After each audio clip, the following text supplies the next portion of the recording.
Perang urat syaraf kembali tersaji dalam debat Pilpres putaran keempat yang diikuti oleh 3 calon wakil presiden. Alih-alih perang program dan adu gagasan, debat seolah-olah menjadi arena pertarungan terminologi kata yang kerap melenceng dari tema debat. Apa yang sesungguhnya hendak digali dari arena debat? Berikut laporan utama, panggung debat, rasa cerdas cermat.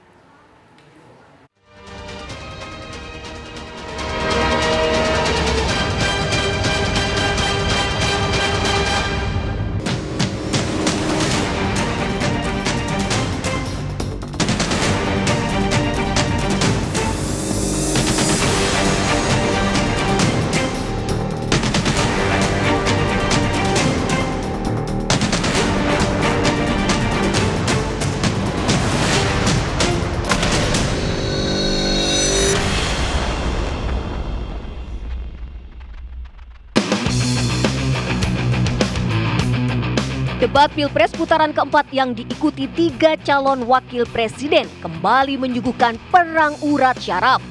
Panggung debat dibuka dengan saling jegal soal visi misi masing-masing kandidat. Cawapres nomor urut 1 Muhaimin Iskandar dan Cawapres nomor urut 3 Mahfud MD kompak menyoroti mandeknya program food estate yang digagas Capres nomor urut 2 Prabowo Subianto. 16 juta rumah tangga petani hanya memiliki tanah setengah hektar. Sementara ada seseorang yang memiliki tanah 500.000 hektar sebagai kekuasaan yang diberikan negara kepadanya. Di sisi yang lain kita sangat prihatin. Upaya pengadaan pangan nasional dilakukan melalui food estate. Food estate terbukti mengabaikan petani kita, meninggalkan masyarakat adat kita, menghasilkan konflik agraria dan bahkan merusak lingkungan kita. Maka kami punya program petani bangga bertani di Laut Jaya, nelayan sejahtera. Jangan misalnya seperti food estate yang gagal dan merusak lingkungan. Yang benar aja, rugi dong kita. Terima kasih. Nomor 1 dan nomor 3 ini kan kompak, food estate gagal. Saya tegaskan sekali lagi Pak, memang ada yang gagal, tapi ada yang berhasil juga yang sudah panen. Misalnya di Gunung Mas, Kalteng, itu sudah panen jagung, singkong. Itu Pak, cek saja nanti ininya, cek saja datanya. Intinya adalah warga jangan diberikan narasi-narasi yang menakutkan, kita harus optimis Pak. Alih-alih perang program dan adu gagasan, debat seolah-olah menjadi arena pertarungan terminologi kata yang kerap melenceng dari tema debat. Bagaimana cara mengatasi greenflation? Terima kasih. Masih ada waktu, Bapak Gibran. Aturan istilah. Kami sampaikan kembali terminologi atau singkatan, mohon untuk dijelaskan. Enggak, tunggu. Silakan dilanjutkan. Masih ada waktu. Ini tadi tidak saya jelaskan karena kan beliau kan seorang profesor. Sesuai dengan Oke, aturan. greenflation adalah inflasi hijau. Sesimpel itu. Debat semalam pun tak lepas dari gimmick dan gestur yang menjadi sorotan publik. Gibran membuat gerakan mencoba mencari-cari jawaban dari Mahfud MD. Mahfud MD pun menimpali bahwa pertanyaan Gibran adalah pertanyaan recehan yang tak layak dijawab. Saya lagi nyari jawabannya Prof. Mahfud. Saya nyari-nyari di mana ini jawabannya. Kok nggak ketemu jawabannya. Saya tanya masalah inflasi hijau kok malah menjelaskan ekonomi hijau. Prof. Mahfud, yang namanya greenflation atau inflasi hijau itu ya kita kasih contoh yang simpel aja. Demo rompi kuning di Perancis. Bahaya sekali. Sudah memakan korban. Ya, ini harus kita antisipasi, jangan sampai terjadi di Indonesia. Kita belajar dari negara maju. Negara maju aja masih ada tantangan-tantangannya. Saya juga ingin mencari itu jawabannya ngawur juga itu.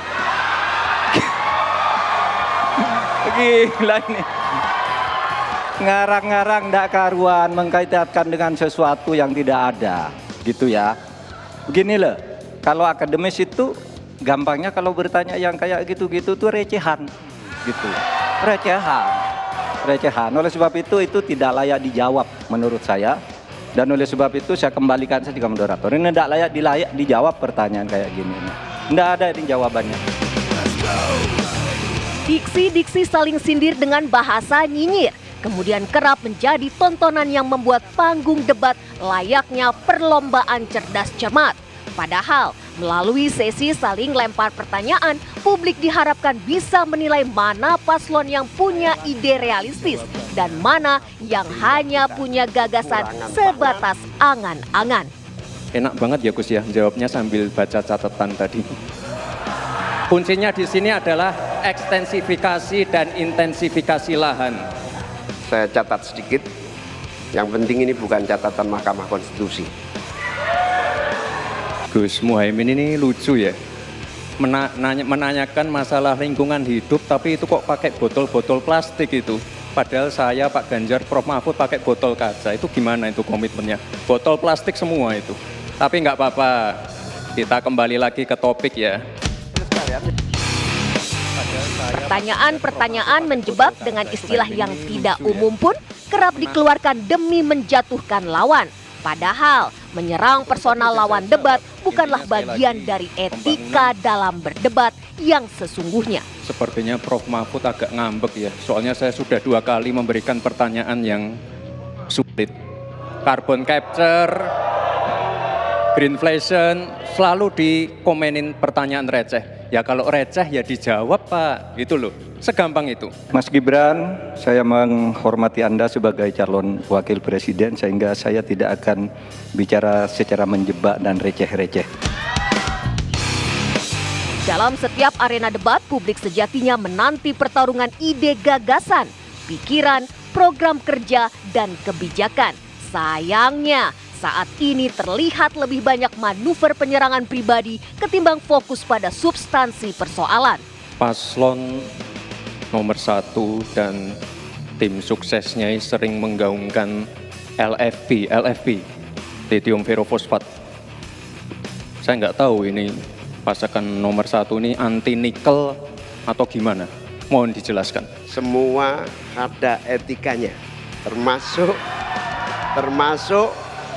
kita diskusi di sini bukan tebak-tebakan definisi, tebak-tebakan singkatan.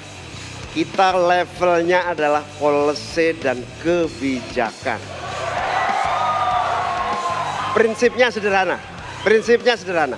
Semua kembali kepada etika Pak Gibran.